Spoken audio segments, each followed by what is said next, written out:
Isso, você teve essa dificuldade por conta da idade. E por conta de ser mulher, você acha que... Tive, com certeza, não tenho dúvidas. Isso foi um dos fatores que me fez pedir demissão dessa empresa, inclusive. Vou contar por cima, assim, né? Mas o fato de ser mulher e ser nova foi o motivo de eu ter me desligado da empresa. Me demiti simplesmente porque houve uma falta de respeito muito grande com a minha pessoa. Eu vi que eu fazia cronograma de manutenção preventiva e corretiva das máquinas. Então, eu tinha acesso direto ao chefe da manutenção.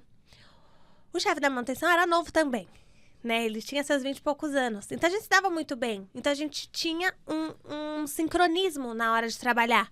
Então, ó, tá precisando fazer aqui a manutenção preventiva. Acontece que quando o chefe manda, é diferente, né? Porque uma coisa é ser chefe, outra coisa é você ser líder, né? Vamos já deixar claro. O chefe é minha hora, então... Enfim. Por quê? Porque eu tô mandando. Porque eu tô mandando. Porque eu quero. E aí, né, aconteceu um fato que eu falei pra ele, pro chefe, no caso. Falei, olha, fulano, a gente vai precisar parar uma máquina principal. Eu sei que a vincadeira, no processo de fábrica de circuito impresso, é o que há, entendeu? Então, assim, CNC, que é onde fura as placas, vincadeira é o processo final, é aquilo que corre para entregar, né, pro cliente.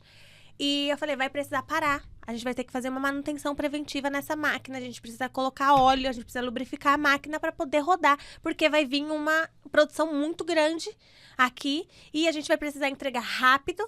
E a gente não vai poder parar a máquina. Então, a gente tem que parar ela agora para poder lubrificar e fazer tudo. Porque senão vai acabar o óleo da máquina. Não, continua. Tenho 50 anos, a empresa é minha, continua. Tá bom. Existe líder de produção e existe gestora da qualidade e existe o chefe de manutenção. Eu sou a gestora da qualidade, existe o líder de produção. O líder de produção foi avisado, o chefe da manutenção foi avisado e o chefe geral, o dono da empresa, foi avisado. A máquina parou. A máquina quebrou. E aí, quem foi comunicar? Foi o líder da produção? Pro chefe? Não, foi a gestora da qualidade. Porque o líder falou, não, vai lá, avisa ele. Avisei. Olha, fulano, parou a máquina. Isso aqui, pá, tirou tudo da mesa, surtou, gritou, bateu, xingou. E aí, naquela hora eu pensei, bom, acabou o respeito, né? Então, o senhor já acabou o que tinha pra falar. Muito bom, eu me demito. Foi desse jeito. E aí o líder de produção chegou e ele falou muito manso com o líder de produção. Muito tranquilo. Pô. Porque ele já tinha descarregado tudo em você, né? Que era a mulher, a mais nova. Mais nova, a porta fechada, eu sozinha na sala com ele.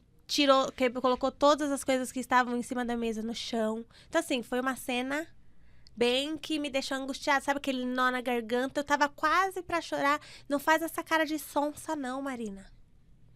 Aí, meu nozinho se desfez. Falei, que é isso?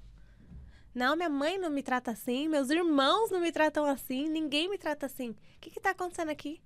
Por que eu vou me submeter a ser humilhada por uma pessoa que eu tô sendo profissional enquanto, né? A minha parte que me cabe de avisá-lo, eu avisei antes e eu tô avisando agora. O que aconteceu? Já que não parou antes para fazer a preventiva, vai parar para fazer a corretiva? Vai trocar de máquina? Vai fazer substituição de máquina? Vai colocar em outra fábrica? Vai fazer o quê? Eu não posso tomar essa decisão sozinha. Eu preciso de alguém. Pra o assédio moral chegou ali e parou, né? Não. E enfim. Eu só me demiti. Eu simplesmente só comuniquei, né? Falei assim, o senhor acabou? Acabou? Eu me demito. Saí da sala, ele sentou. Não deu tempo dele falar nada. Saí da sala, fui até o RH. Falei, ó, estou me demitindo. O que eu preciso assinar? O que eu preciso fazer? Assinei na hora alguma coisa lá, um papel. Peguei minhas mochilas, fui embora. Não voltei mais. E você depois foi trabalhar com isso ainda em outro lugar ou você... Em 3 dias eu estava empregada. Fazendo sem a mesma procurar. função. Eu falo muito que Deus, ele é muito presente na minha vida. Muito presente. Porque, tipo, saí assim, pá, por uma humilhação. 3 dias depois você tá empregada? Te honrou, né? Então, assim, eu fui, claro que eu fiz meu corre, mas eu consegui na InfoJobs, que é um site online ali de trabalho. Mandei meu currículo, eles estavam procurando, fui fazer a entrevista, em 3 dias estava contratada. Pra cuidar de gestão da qualidade também, mas dentro de uma indústria de ônibus. Aí é a Nortebus, não sei se Sei, sabe? sei. Muito gostoso trabalhar lá. Foi uma delícia. Eu amei trabalhar lá. O ambiente já era totalmente diferente. Totalmente diferente. Não, Pra muito você ver gostoso. a diferença que um bom gestor faz, né? Nossa, Porque... Renan, merece ser falado. Que ótimo líder. Porque existe, é aquilo que você falou, né? Tem o chefe e tem o líder, né? E a gente precisa saber muito bem, porque eu já trabalhei em alguns lugares, eu já tive bons chefes, inclusive, né? Já trabalhei em empresa familiar. Empresa familiar é o... Aonde não, nessa em si, o ambiente lá era muito bom, sabe? Bom. Muito respeitoso e tal. Mas a gente sabe, geralmente empresa pequena, empresa familiar, é aquilo, né? Ai, por quê? Porque eu tô mandando, porque eu sou o dono, porque geralmente é uma pessoa que trabalhou com aquilo muito tempo e aí decidiu abrir o dele e aí ele acha que ele sabe tudo. Só que a gente precisa sempre se atualizar, né? Volta naquilo que eu falei. Por mais que a gente seja formado, tenha pós-graduação, tenha MBA, tenha seja lá o que for. Se você não souber tratar o humano. Exatamente. E precisa se adequar, as coisas vão mudando, a gente precisa sempre estudar. Você vê um médico nunca para de estudar. Um advogado nunca para de estudar. A corretora nunca para de estudar. Eu quero que você... Eu tenho muita coisa pra falar. Porque assim, eu sei que ser corretor, hoje em dia, é muito diferente do ser corretor na época que a minha mãe era. Porque a minha mãe, ela começou na corretagem, minha mãe estudou. Minha mãe foi empregada doméstica há 26 anos. Só que ela tinha estudado, e só que, enfim, como ela e meu pai se divorciaram, ela preferiu continuar sendo empregada, porque a gente morava na casa da patroa dela. Era uma casa muito grande, era muito confortável. Hoje eu sei que a minha mãe era escravizada ali, mas eu e meu irmão tínhamos uma vida muito confortável. Então ela ficou nessa... Até que a patroa dela faleceu. Ela ficou 26 anos nessa casa. Olha. E aí, depois que a patroa dela faleceu, ela tinha estudado, mas, né, não sabia o que fazer. E daí veio a oportunidade de um conhecido, que ele tinha uma imobiliária na época, lá no Paraíso. Ele falou, vamos trabalhar comigo. Ela nem tinha o TTI na época. Olha, e podia ser corretora? Poder não pode, né? Mas foi. Poder nunca pode, né? Naquela época era assim. E eu acredito que até hoje deve ter muito corretor correndo do Cresce aí. Fugir. Tem. Eu quero que não depois... Não sei, mas eu já ouvi falar que, inclusive, em plantão de lançamento, quando baixa o Cresce, todo mundo corre. Em alguns lugares. E fica só quem tem o Cresce mesmo. Já vi gente se esconder em armário, debaixo da cadeira. Ai, gente, é uma loucura. Mas é aquilo que é a pessoa que tá no processo. Às vezes ela tá no plantão e ela tá no processo, mas ainda não chegou até o fim do processo. Mas ela já tá aprendendo, já tá estagiando, já tá fazendo, né? Então, assim, você tem o estágio, você pode estar lá. Só não pode vender, mas você pode estar ali aprendendo, fazendo todas as coisas. Enfim, né? Tem pessoas primeiro ela começou, depois ela tirou o TTI e a carteira dela do Cresce. Ela tem. Acho que é 56 o número dela. 56 mil, alguma coisa. É, um número... Já tá em 3 dígitos, né? São 6, né? Em 6 dígitos. 6 dígitos e uma letra. O da minha mãe era 5. E não tem letra. Tem uma letra agora. 6 dígitos e uma letra. E é ativo ainda, ela usa. Porque às vezes ela atende... Hoje mesmo ela tava falando é uma maneira diferente do que a gente vê que é a corretagem hoje em dia, né? Porque ela tem os clientes dela, que já são dela de muito tempo, né? Indicação. Indicação. Às vezes é algum investidor e tal. Perfeito. E daí ela trabalha só com isso, né? Essa é a vida boa. É viver de indicação. É a melhor fase da corretagem. É só você ter a indicação. Mas você tem que ter uma carteira para isso, uma construção. Isso. Eu sou corretora... Esse mês de junho, há 5 meses. Mentira. Verdade. Eu tô passada. Mas calma, teve uma história pra chegar aqui.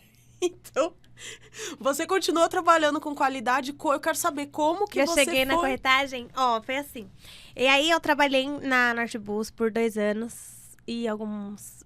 1 ano e 7 meses, ou quase 2 anos. Eu fiquei... E aí eu comecei a cuidar da ISO 9001 e 14001. A 14001 é sobre ambiental.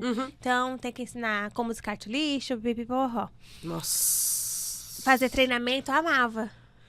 Não, mas as pessoas são bem resistentes em relação a isso. Bem né? resistentes, porque a gente também mas... tinha muito problema lá onde eu trabalhava com isso. Por exemplo, caiu o óleo lá do motor do ônibus. O que você tem que fazer? Joga a areia, né? Tem um nome da areia lá. E aí você joga a areia pra você reter o óleo na areia e não ficar indo pro solo. Então, tem toda uma questão. Tem o descarte correto, enfim. Tem a ISO 9001, 14001. De lá... Nessa época, eu comecei a fazer pós-graduação em gestão da qualidade e produtividade. Dentro dessa pós-graduação, eu recebi um convite de um aluno, porque eu não sabia que ele era chefe de uma multinacional, Eletropaulo. E aí, ele era muito quieto, muito na dele. Ele chegava, colocava o fone, só trabalhava. E a professora perguntava qualquer coisa para esse homem, ele sabia responder, Agnes. Ele respondia e perfeitamente bem. Ou seja, ele estava ali pelo diploma. Porque ele já sabia. Ele sabia tudo. O empírico ele tinha. Ele já sabia. Então, ele só estava ali mesmo para cumprir tabela, né, ali. Enfim, ele já era Black Belt na época, pela empresa. Isso é um selo... A ISO 9001, 14001 é a certificação da empresa. A gente... Quanto profissional da qualidade, a gente tem o Yellow Belt, o Green Belt e o Black Belt. Então, a pós-graduação nos torna Black Belt. Mas eu também tenho a certificação Black Belt pela Eletropaulo, que eles me patrocinaram nessa época também. Que legal. Mas e aí você foi pra lá? Entrei na Eletropaulo a convite dele. Falou, preciso de alguém como você. Só porque eu convidei ele pra fazer parte do meu grupo. Ele era quieto, ninguém convidava ele pra nada. A professora fez um trabalho em grupo, ele tava isolado. Eu falei, olha, desculpa, não sei seu nome, tô vendo aí que você tá quietinho. Você não quer fazer parte do nosso grupo? Aqui tá a fala, ó, humilde, eu, né, com a minha falinha humilde. Ela fala assim, ó. Mas querendo ensinar o homem. Eu nem tinha, porque ele nunca falava, né, assim, com ninguém. Ele só respondia e ficava assim, chocada. Falei, caramba, esse cara sabe as coisas. E aí... Eu só acho que assim, vim aqui, faz parte do meu grupo. Toma essa falinha, é só falar isso lá na frente, você já vai se apresentar. O homem falou 1000 vezes melhor e ainda falou, preciso de alguém como você, que tem atitude, lá na empresa pra trabalhar comigo. Falei, onde você trabalha? Na Eletropaulo. Falei, tá louco? Quem sou eu? Quem sou eu? Porque a gente tem uma visão assim. A gente precisa... geralmente... As pessoas que mais têm condição de fazer as coisas são as que, quando passam por esse tipo de coisa, menos, acredito, ficam chocadas. Porque às vezes uma pessoa que não sabe de nada e fala, ai, vamos, nossa, só nisso aí? Não, eu consigo muito mais. Não, eu fiquei chocada, falei, tá doido? Aí ele falou, se eu conseguir uma entrevista amanhã pra você vai? Eu falei, você tá maluco? Eu fiquei tipo, que isso? Aí eu falei assim, não, você deve estar de brincadeira. E você é empregada? Empregada. Não levei a sério. Mesmo. Falei, você tá maluco, Guilherme? Nada a ver. Maravilhoso. Guilherme, ele foi depois meu líder. Foi muito excelente trabalhar lá. Ele conseguiu uma entrevista. Eu passei na entrevista. Ele falou, ó, daqui em diante eu já não posso fazer mais nada por você. Agora é você e a gestora que vai te contratar. Tá bom. Passei na entrevista. E aí eu fiquei na Eletropaulo, primeiro eu entrei na Eletropaulo, e depois eu vi ela virar AES. A AES, né? Depois eu vi ela virar Enel. Então foram 3 empresas que eu trabalhei por 6 anos ali. 6 anos na mesma função, no mesmo cargo, com o mesmo salário. E eu atuei diversas coisas lá dentro. Diversas. Então, primeiro eu comecei com gestão da qualidade, fazendo material, regen, que era... A gente fazia slide. Eu era responsável por ficar fazendo slide. Amava fazer slide. Foi ali que eu aprendi a fazer slide. Isso me trouxe pra vida meu Instagram. Minhas apresentações do trabalho. Exatamente. De faculdade, do trabalho, de escola. Tudo foi, assim, um aprendizado. Hoje eu consigo encarar assim, que todo o processo, tudo que eu precisei passar foi necessário pra chegar onde eu estou aqui, agora. Então, foi maravilhoso. Toda a experiência. Sou grata, né, por tudo isso.